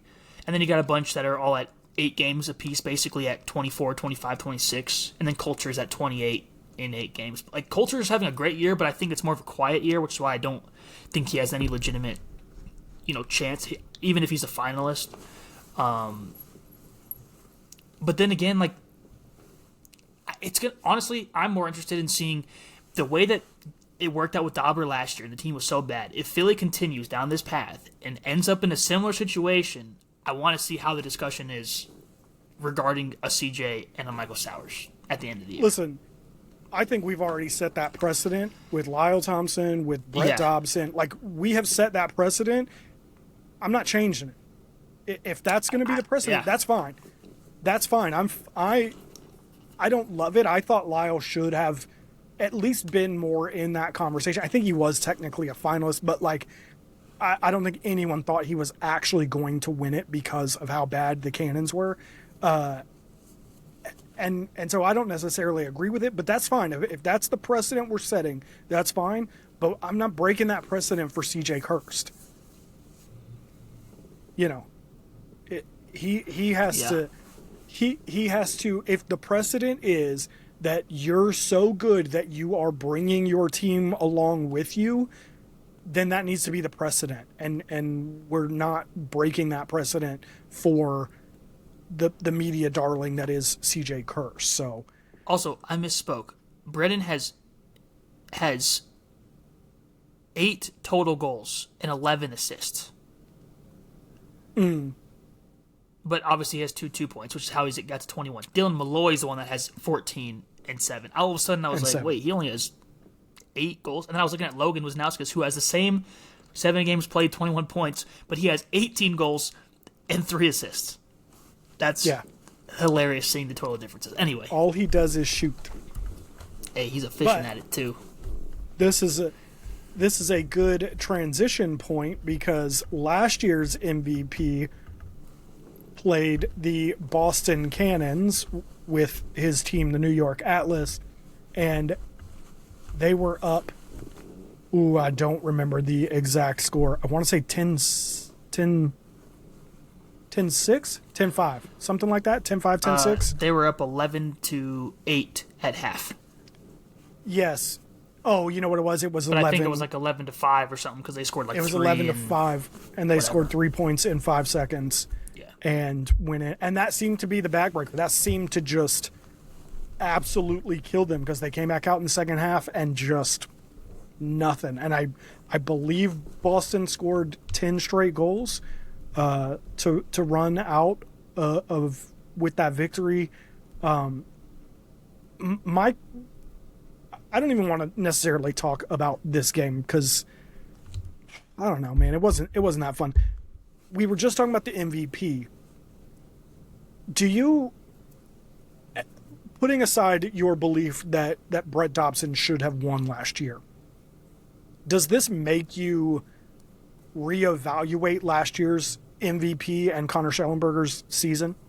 Because obviously he's missing Jeff Teat, but like we kind of thought maybe he was starting to figure it out. But then he doesn't play very well in this game, and his team loses. And like, I don't know. Does it at all make you second guess his MVP last year? I was second guessing it last year. So I mean, everything I brought up last year is the same this year because last year I even said you have it so. And this is not taking away from him as a player, but he has it so much easier when you have Jeff Teat on your team. In addition to the other offensive players, that like you're not getting the top pull every game. Like some guys are. Like, hate to break it to you, but some of these guys their points are down because they're facing the top guy every single week, and it opens up opportunities for other players. That's just the case. And I mean, he still had 3 points this game. He was fine, but he only took one shot. Like, why is your top player getting one? Brian Cospiel took 10 shots, for reference. Yeah. I'm not opposed to Costa taking 10 shots, but you can't take 10 at the expense of Shelley taking 1. And to me, like I said last year, Dobber was the guy on his team that kept them even remotely close in games. The offense just couldn't seal the deal. Whereas, like with Atlas last year, it was like, you have a bad game, don't worry, we got you over here. You have a bad game. That's why even when my team had 2 guys in the MVP race, and I was kind of like, I don't know that you should have 2 guys in the race because, and I said this with the Bandits for the last however many years as well in the NLL, it's much easier to play better and have better numbers when you have other guys who are at the same level as you, at the top of the top. It's just a fact. Like, and so now you're seeing this year, and it's like, you should be way better. Like, you should have more opportunity with Jeff Teed out, and yet we're taking 1 shot against Boston. You're not playing Brett Dobson. You're not playing weeks 1 and 2 Dylan Ward. Like, you're not playing a McNaney, a Blaze. No disrespect to Colin Kirst and their defense, but Boston gives up 12-plus goals every single week. It's no secret. Yeah. That's literally what they do. So, 1 shot. If you're getting 3 assists, just playing the game normally, and you touch the ball 45 times, let's sneak in some shots here and there. Yeah. That's literally my frustration with every star attackman in this league. Is there's times where they're too passive, and it gets to a point in games where you're like, yo, your team's getting the brakes beat off of them. That third quarter, you can't go up at halftime up 3 points, and then you go in the third quarter and get 4-0'd, and not be like, okay, we got to start pushing the pace a little bit here. And yet that's what they did. Yeah. Look, I'm with you. Like I said, I don't even really have much to say about this game because, I mean, the Atlas are just not a good team. Like, they just aren't. They have stretches of games where they look fine, and it's like, okay, if you can just do this, like take this lightning in a bottle and just extend it a little bit, and then as soon as you're done thinking that, it goes back to just. And again, it doesn't. We've been talking about it all year season, so I'm not going to beat a dead horse too much. But it doesn't make sense when you look at the names on the roster, and it's like, you should be. I know they lost Adler, and I know they lost Teeth this year, but like Liam Entman, I think we'd all agree is one of the best goalies in the world, top 3 probably. You have Baptiste, who's top 2, top 1 all time. You have a solid defense, a good amount of offensive star power, and yet. This is the result week after week, and you're putting up 13 points and losing. Yeah, I'm with you. I don't know why I'm ranting. This doesn't actually matter to me, but it's just one of those things that I'm just like watching these games every week, and I'm like, again. Let's have a conversation that's maybe a little bit more fun, maybe. Utah has won 2 straight by massive margins. Boston has won 3 straight. I'm wondering. Which team do you have more faith in down the stretch, the Utah Archers or the Boston Cannons? Utah. Why is that? Better defense, better goalie. But a real inconsistent offense. Doesn't matter. You're holding teams to 8 goals a game. That's not an official stat, by the way. I don't have it pulled up. I just think that's what it is. It's along those lines. It's around 8 goals a game for sure. Boston, again, like I said last week, if you can only score 13 every week for so many weeks. There's gonna come a time when that doesn't work, and when that comes in the playoffs, it's gonna be like, oh, what happened? And what they did all this stuff during the regular season. I can tell you what happened. They gave up 12+ goals every year, every week. They happen to squeak by.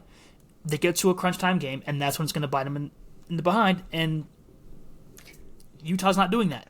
Brett Dobson's not getting to a playoff game and giving up 13 goals. It's just not happening. I mean, he might. Stamp it on here right now. And if we come back after the season and he does, I will gladly be like, wow, I cannot believe that happened. What did he give up when they lost last year? Probably like 10. Better yet. Wait, They weren't in the playoffs last year, were they? Not in the actual playoffs, but they played. Did they play the final week to get in though? Maybe.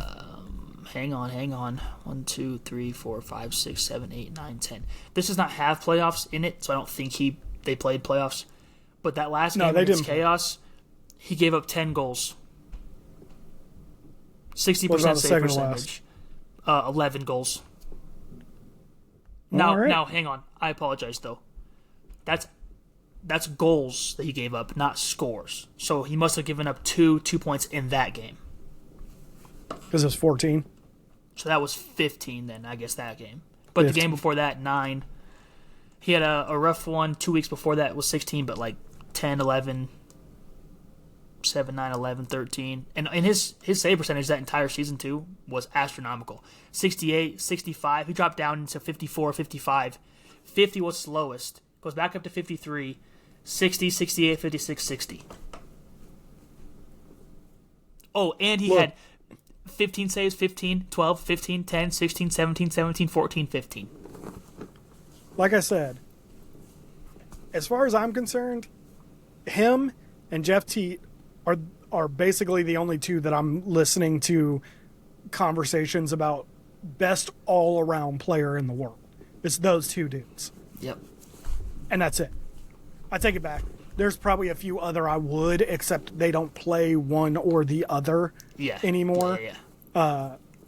Dane Smith is probably still in that category, but we'll never know, will we? So, anyway, yeah, that was just kind of... What question you asked. I don't even remember that. Which team you had which team do I have more confidence in? Yeah, that's why I have more confidence in Utah right there. That man named Brett Dobson. I mean, he's given up 15, 16, whatever you said, a few times, but I'm not betting on that to happen, that's for sure. He's not doing it every week like some other teams. I mean, the one good thing about doing it every week is you can count on it. They're going to give up 12. Hey, offense, we need 18 goals this week. Listen, you know what you got to do. You're not wrong on that front. I would argue, though, it's better to know I need to score 9 goals a game than 13, but that's just me. I mean, only if you're capable of doing it. I'm not entirely convinced that the Archers can do it, but I'm also not saying that you're wrong. I think Brett Dobson is that X factor, and I would probably lean. In fact, when I was asking the question out loud, I wrote it down, and when I was asking it out loud, I was like, "Yeah, but one of these teams has Brett Dobson, and one of them doesn't." It's that simple. I'm with you. I think it's one that, like, if you sit down and you really kind of like go through, maybe you can convince yourself of Boston. But at the end of the day, I did that last year with Boston. I'm not doing it again. I mean, that's fair. This is kind of what they do. They look really good, and then they just crap out in the playoffs. So yeah, they're on a heater. I'll give them credit. They're on a heater. So they definitely are. They definitely are. So let's switch gears for a little bit and talk about the WLL, where the Maryland Charm took on the Boston Guard and walked out 21-17 winners. The Charm clinch a spot in the first ever WLL championship. This score flatters Boston, I think, a bit. Maryland looked like they were going to run away with this, and then it became a bit of the anything you can do, I can do better battle between Bridget Duffy and Rachel Clark. Bridget Duffy had one of the most insane stat lines I have ever seen. It's a Zach Currier stat line on steroids. She finished the game with 7 goals, 3 assists for 10 points. She also had, I believe it was 9 ground balls and 2 caused turnovers in this game. Just an absolutely insane performance from her. This was also a game of records left and right. The Charm had 15 assists, which is a record. 21 goals for a team is a record. And then Rachel Clark just absolutely went off in this game. She scored 9 goals, added 2 assists. She also had a few ground balls as well. I don't remember the exact number of ground balls, but that is a WLL record for goals in a game and points in a game. She was incredible. You remember the Brennan O'Neill game from a couple years ago in Charlotte? It was like that, except marginally better. I know that I can say this to you because I know that you'll know what it was like to watch that game. And every time they came down and didn't give Brennan O'Neill the ball, you just went, what are you doing? Yeah. Get him the ball and get out of the way. And it was the same thing watching Rachel Clark in this game. Every single time one of her teammates came down the field and didn't get her the ball, it was just like, what are you doing? It's your only chance. The only thing about this game was that they waited just entirely too long to try and get anything going. I didn't write it down. I don't remember exactly off the top of my head. Maryland was up pretty big. I think it was 11-3 at one point. They had several big leads. I think it was also 14-6 at one point. Boston got it within 2, but couldn't ever get it any closer than that, and it ended up being 4 as they just got stretched out. But with that win, Maryland seals their place in the WLL championship game, and now we look forward to the California Palms playing Boston. Boston is mathematically eliminated. They will not be playing in the playoffs. The California Palms, if they win, they will still be in the championship. If they lose, they will still be in the championship as long as they don't lose by, I believe it's 9 goals. If they do, for some reason, lose by 9 goals, the New York Charging will be taking their place in the championship game. So that's fun, I guess. The wasn't as fun as it could have been if Boston had won that game and we would actually have a win and in scenario, but I guess we still are kind of getting that a little bit. But with the performances this weekend, we now have everyone has played at least 3 games. My question, I guess, is Bridget Duffy the front runner for MVP at this point? She's been incredible the last 2 weeks for sure. I mean, what are her numbers overall? I believe she is second behind Rachel Clark. I don't remember the exact numbers. I think it's 20 points, something like that. She had 10 this week, and I believe she had 7 the week before that, if I remember correctly.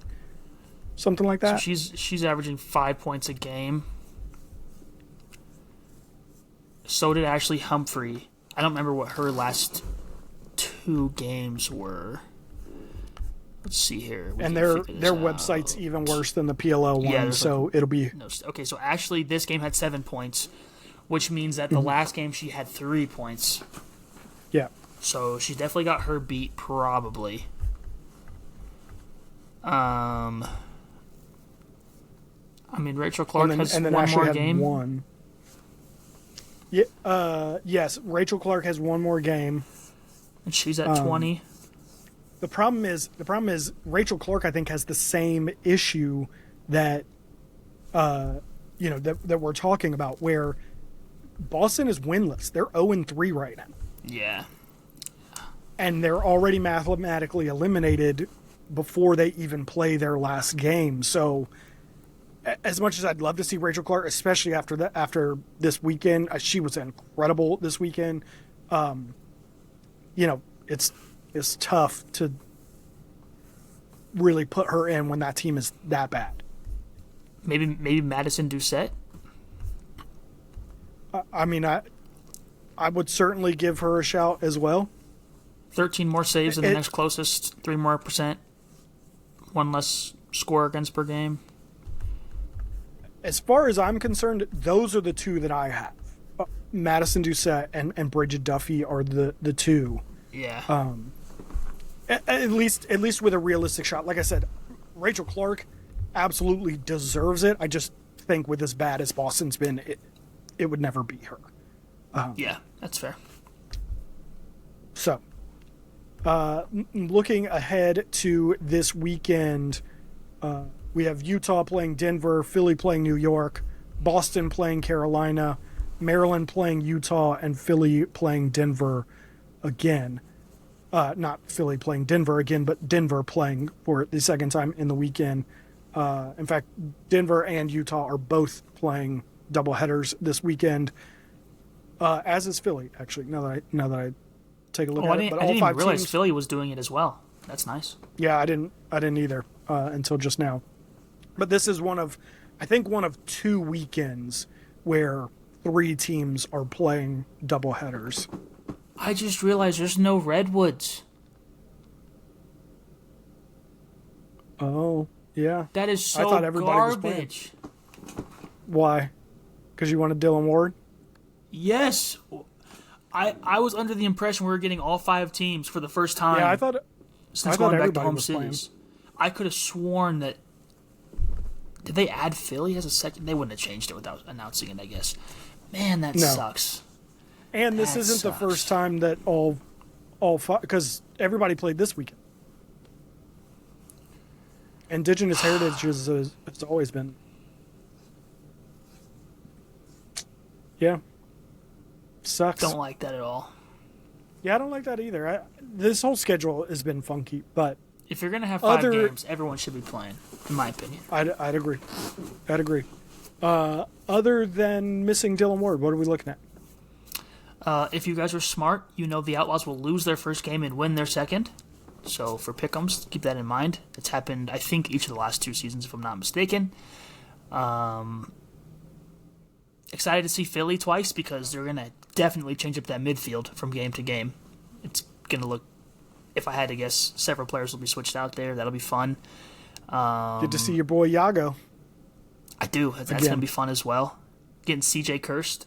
It's cool. I got to see him play here in the NLL for the first time, and then now to see him again. Obviously, I've seen him play before field, but now that he's like MVP Kirst, that's going to be more exciting.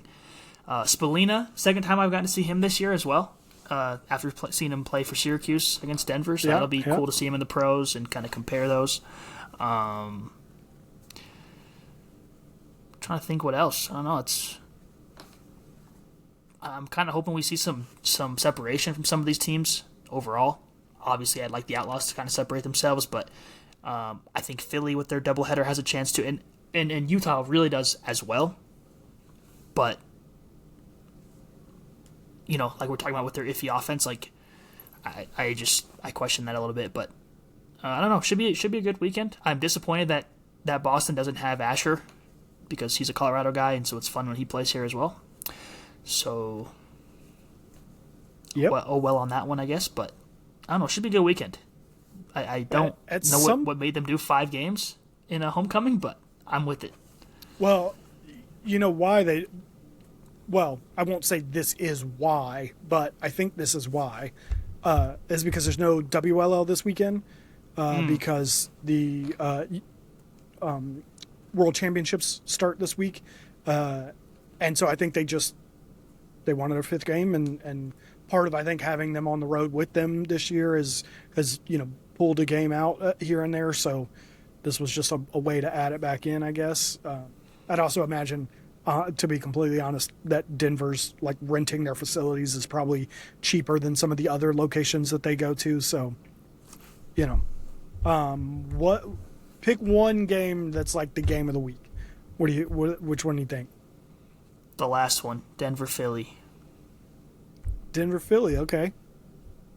Because those are the 2 teams that people are saying are the best in the league, pretty consistently. So whether or not it's true doesn't matter because that's what they're saying. The streets I don't know about are saying. After this past week, people are saying. I might go with that game right before the Utah Maryland game. That should be a good one. And then the Utah Denver game as well. Like, those 3 games for sure. Yeah, I am curious to see how the teams look that are playing doubleheaders. Yeah. Comparatively. It's been a trend. I didn't even think about this either. The 2 teams that aren't playing doubleheaders, or 2 of the 3 that aren't, play at noon our time, which is like dead heat, and it's in like the hundreds this week. I don't know what it's looking like for that day. High is 96, so that could be kind of difficult. I don't know what colors the teams are wearing. If Boston's wearing blue,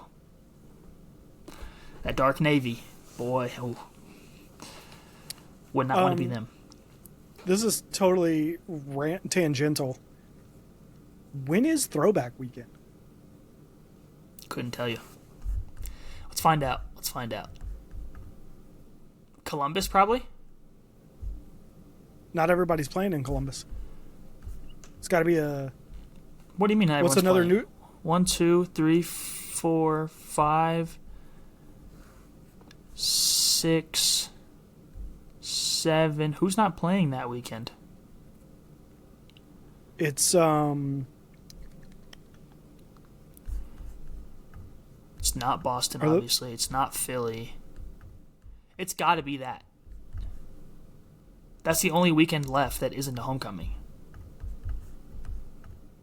Unless we just don't have... Do we not have a throwback? I don't know. Now I got to look it up, too.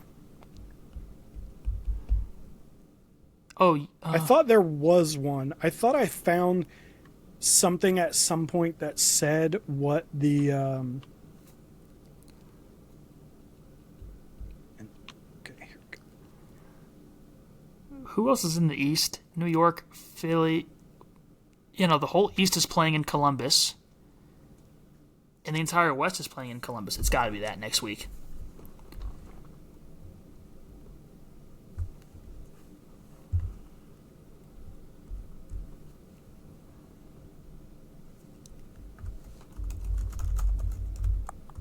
Which is weird because that's when the Stars and Stripes Classic game is. It doesn't even say throwback either, which is what's weird. No. Maybe they're not doing it.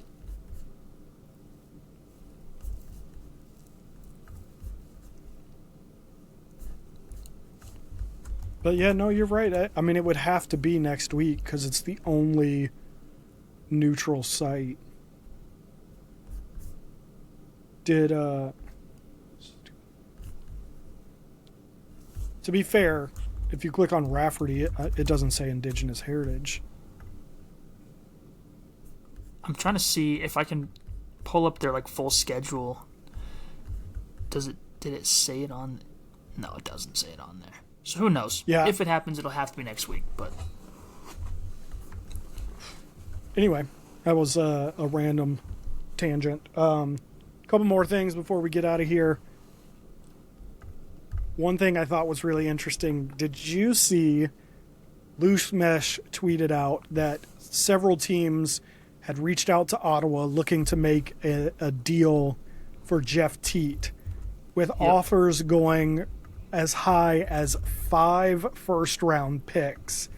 Yep. And so kind of 2 questions, but kind of 1 question.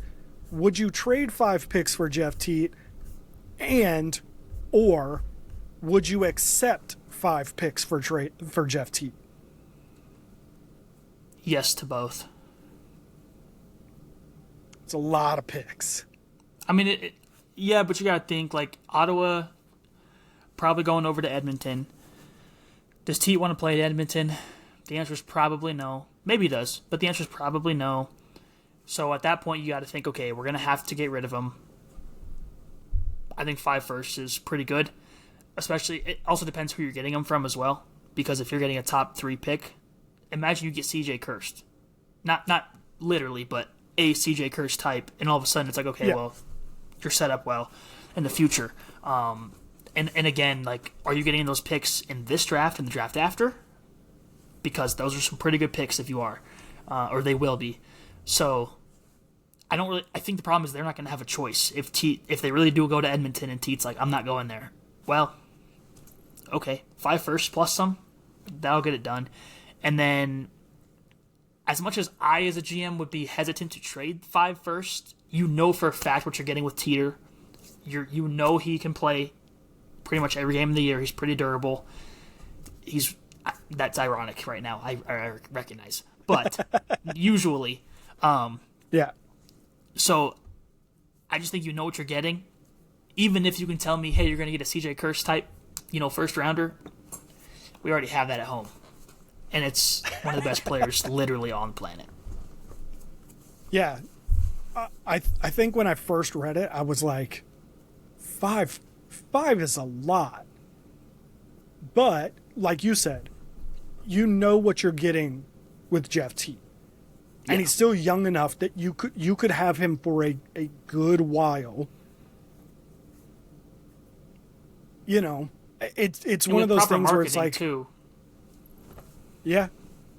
I mean, the NLL has not shown a very good track record with that, but if they, I think it'd be better if you they get him back in do- the States, and you can get the PLL fans of him to kind of jump on board.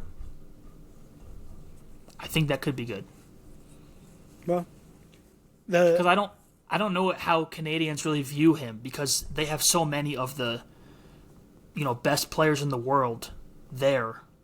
I mean, I know Lyle Thompson isn't Canadian, but he's playing MSL in their backyard how many times a week? You know what I'm saying? So I don't know how much they are like. It's not as much of a spectacle as opposed to like an American who's into lacrosse might be like, wow, this is Jeff T. Like, I need to buy all his merch and da da da. You know what I'm saying? Maybe I'm off base there, but just a thought. I mean, there's been I've seen so many conversations about that with Brennan O'Neill and how much, the way that he's sought after by fans is just different. It's just a completely different level from even other like NLL superstars. So, I don't think that you're necessarily wrong on that. The flip side of that conversation. Sorry, go ahead. Nuggets are making deals over here. The flip side of that conversation is, we saw what Toronto just did with 3 picks. I mean, admittedly, all in the first round, but in the same first round, I guess I should say. But also, and this is totally irrelevant to the conversation, but am I wrong, or do they have 2 more first rounds in this draft, don't they? Because they have theirs and Calgary's. I don't remember if they only had the one last year or if they have another one this year.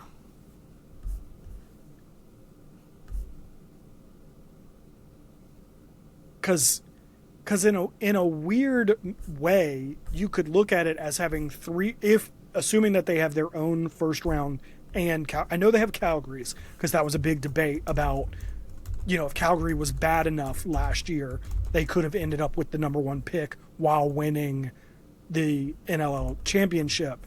But then I don't know if they had their own as well, or maybe that was a pick swap. Like, I don't know what the deal was with that. But in a weird way, you could look at it as having 3 first-round drafts in back-to-back drafts, 3 first-round picks in back-to-back drafts because they got CJ and Owen Hiltz, and then they drafted Ty English, but he went back to school, but they got Sam English from the previous year's first-round pick. So that was kind of like getting 3, but then Ty will come out this year, so that's kind of like getting a third, plus yours and Calgary's. Like, that's insane. I know we have some qualms with their ownership, but GM needs a raise. What if I told you it's the same guy? That's a problem. I don't like that. I don't like that at all. Is it really the same guy? I'm pretty sure Jamie Dawick is their GM as well. Maybe not. Maybe Matt Sawyer does some GMing too, but I'm almost certain it's him. Well, fine. He's a better Who GM knows? than he Who is an knows? owner, I guess. One of our Canadian friends will tell us. We can ask them, and they can. That's right. They'll be like, "You're That's way right. off base. He's not their GM." Or, Brad will be in Lax Lifers this week talking to us about it. So, speaking of GMs and owners in the NLL, the Nighthawks announced today that they are going back to their original color scheme of teal and purple. What are your thoughts on this? About time. That's what I like to see. I am going to be the one. Who's a and hater? I know I'll be the doesn't only... like it so No, bad. No. Not a hater. Obviously, the color scheme is great. It's incredible. I have two issues. One is a longer term issue. One is fixable. The longer term issue is that unless and until they get their history back from Halifax, I was one of the people that thought they shouldn't go back to the teal and purple. For me, it's like when when the Charlotte Hornets moved to New Orleans, and then they got rid of the name and they became the Pelicans, and for a few years we were still the Bobcats, and then they made a deal to get the history back and everything, and that's when they brought back the Charlotte Hornets. And to me, it's a similar kind of thing. Like, if we don't have the history and the cups and all of that stuff, then like you're not the same team. Like, I don't know why we have such a like nostalgia bait. Like, everybody just wants to be, who they were or whatever. So that's my only like qualm with it. The fixable issue that I have is that the purple and teal are entirely too dark in the logo. In the merch, if you look at the merch, it's the right shades of purple and teal, but the logo is so dark, and then the white pops up. It's just, I feel like they could have done it better. I also feel like they probably should have just used a different logo. I'm not saying they needed to go back to the old one, although, if you're gonna do this, like, go all in, I guess. But I don't know. I don't love the logo. That's it. That's all I gotta say. No one listened to him. Great job. You brought the new logo, the new franchise logo with the old school colors. Well done. I think the logo could be done better. I don't like the way they've colored it. But you've only seen one logo. I mean, that's going to be their main logo now. You haven't seen the R yet. The R with the wings. Do you think they're gonna? I know which R you're talking about. Do you think I'm just painting the picture for the viewers. So that anyone who hasn't seen it, there's an R with wings. Yeah, it's awesome. Actually, I prefer the other one better, but it's not bad. I actually do really like the R with the wings. But I just figured since they put out this logo and not the R, that this is going to be their primary logo. This is what's going to be on their jerseys. Potentially. But they split those though usually. Like, their away jerseys have one logo and their home has the other. So I would assume they keep that. Maybe they don't. Maybe. I don't know. But also, how much of that R really is going to change? Because, I mean, it was just a white R with some shadows on it. There was some green. I think there was like a green maybe outline or whatever. Something, but or you could do some changing. You could cut the wings almost in half with some different colors or something. Maybe mix some purple in there. I don't know. Let me live. This is a good idea. I feel like you're trying to convince yourself, but no. I'm already convinced. I'm already all aboard. You know what happened the last time I was all aboard a train? Won a natty. All right. Shout out Palumbo. The Palumbo train. Yeah. That's fair. Yeah. The Nighthawks might not be a good team, but they're gonna look good doing it. I mean, they were your dark horse last year. They really were, until they weren't. So maybe they just need. Listen, one more thing about the color change. I liked the colors. I get it. Everyone had that nostalgia for the purple and teal. I liked them. I liked that that it was something different. It was something that not everyone else had. I didn't love the fact that they went to black, because at one point I wonder if it's changed. At one point, I think this was like 2 or 3 years ago, it was like 13 of the 15 teams had a black jersey in their, like, not like a one-off, but like was like part of their rotation. So I didn't love that they went to black, but the army and the gold, like, I liked it. I liked that it was different. I liked that they did something new, and I'm a little bummed that we're missing that. But that being said, I always thought their jerseys could be. But couple more things before we get out of here. The NLL announced. Oh, sorry. There's one more thing we'll add on to the end of this as well. Ruh-roh. I was just going to say DeLuca just got placed on IR. Oh, I did actually mean to bring him up when we talked about it. I knew he got injured and was out, and Sean Byrne came in. Sean Byrne.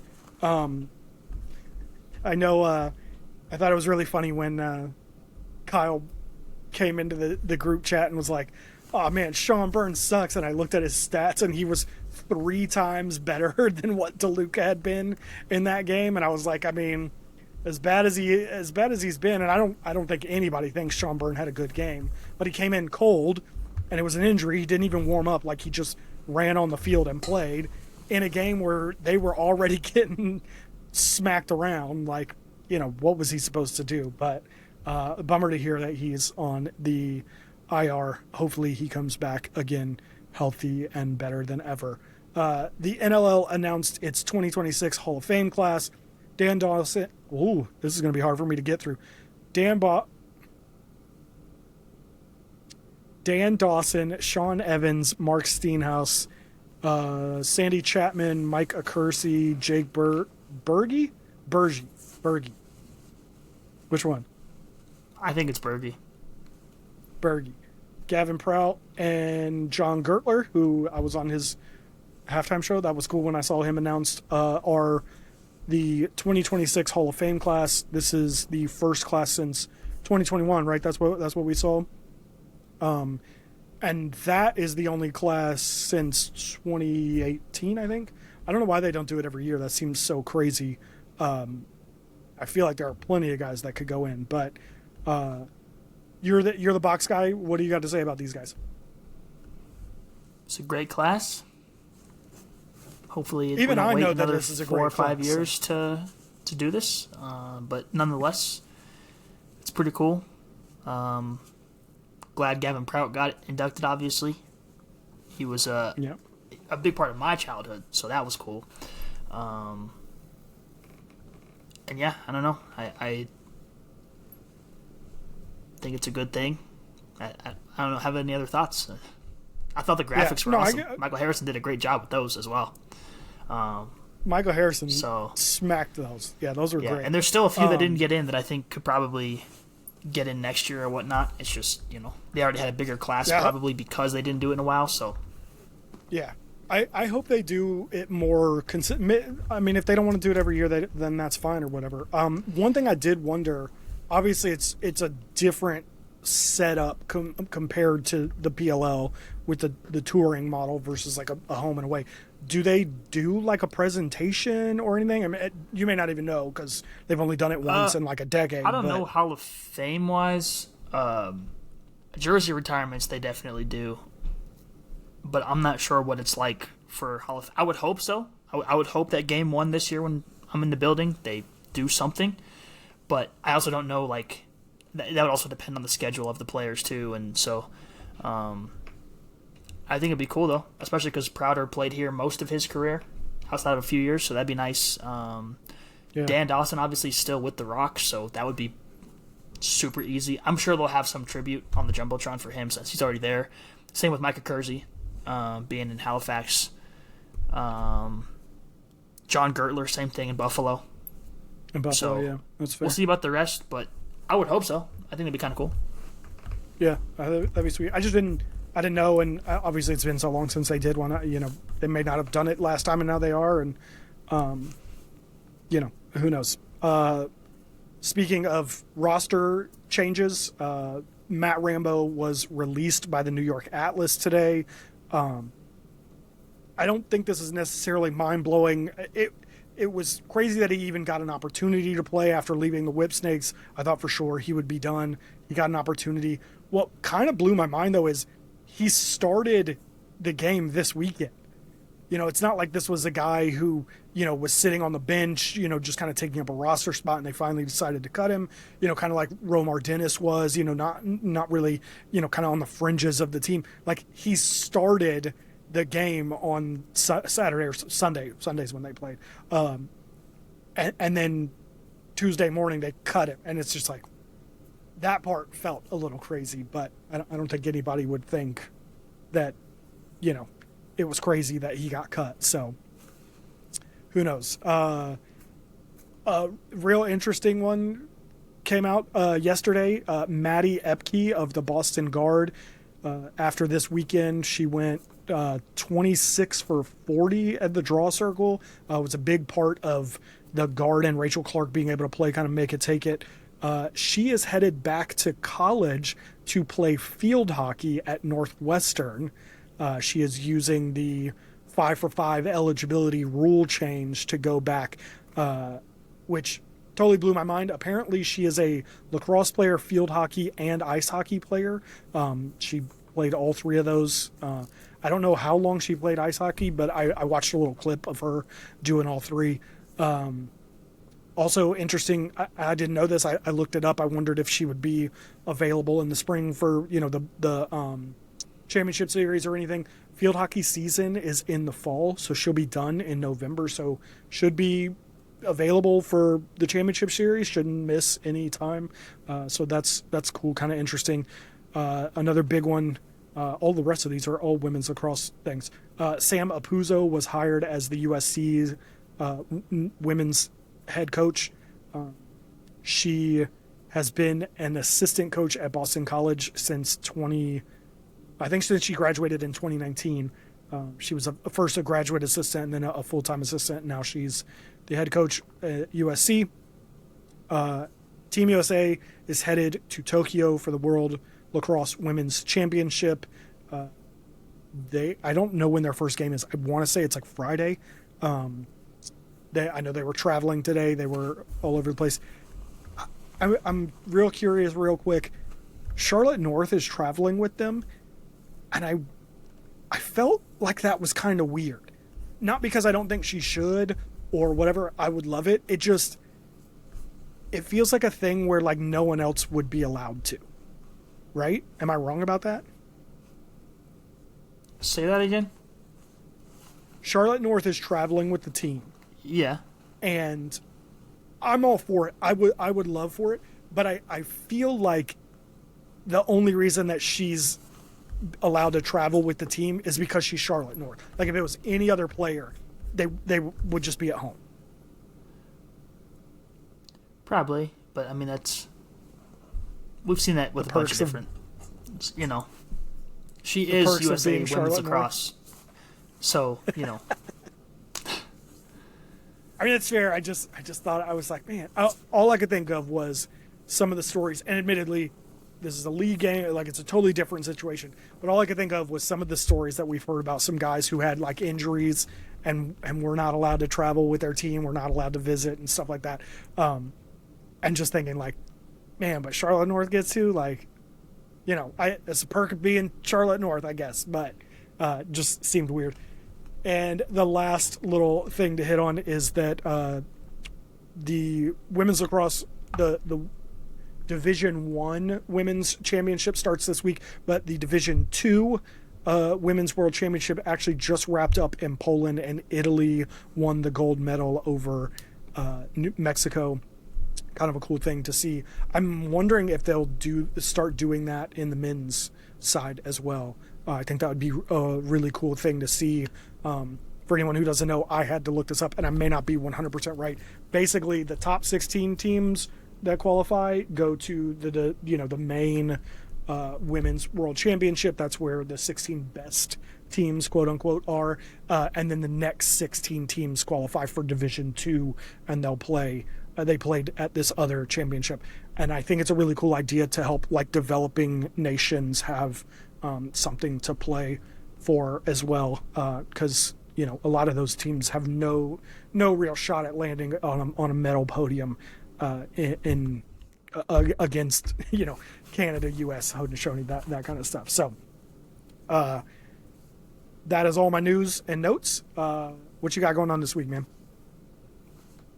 PLL. Shooting the PLL. That's my whole weekend.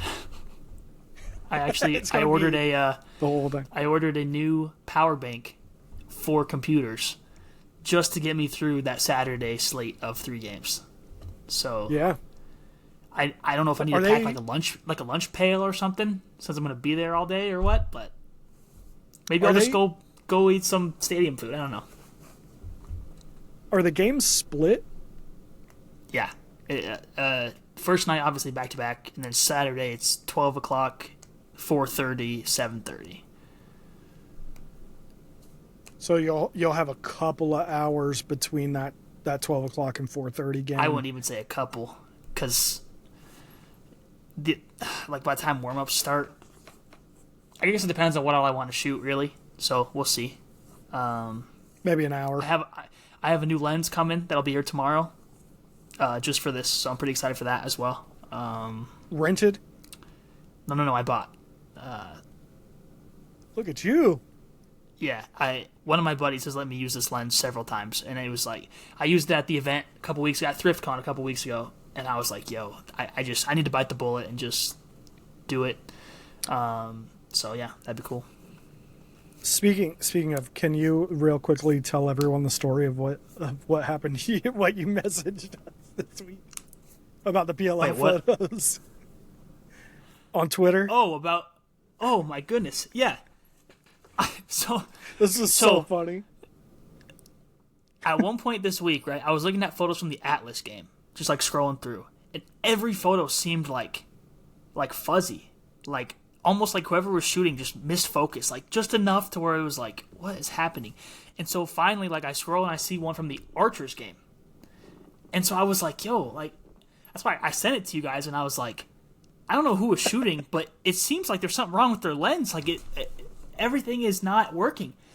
And then I get out of the chat, crime right here. I click on the photo, and it's still fuzzy. I'm like, okay, let me just close my app. I open it back up. That thing loads in like 4K. I go back and check all the other posts. It's all in 4K. So this is just going on to my list of Twitter Chronicles. Just everything with this app, dude, is so wrong. It logs me out. It locks me out. I can't tweet sometimes. Photos don't load. It just looks like it's like, when you have glasses but you don't have them on and everything's blurred. I was like, what is happening right now? So shout out to the photographers. They were great photos that when you let them load on Twitter, look awesome. Twitter, fix your app, please.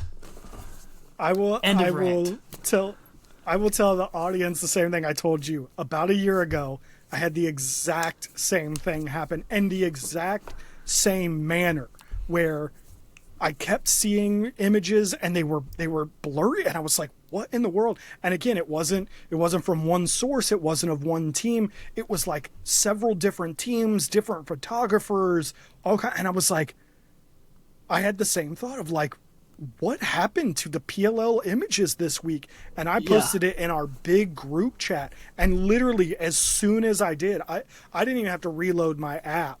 I went back out, and the like you said, the image just like popped to life, and it was like, yeah.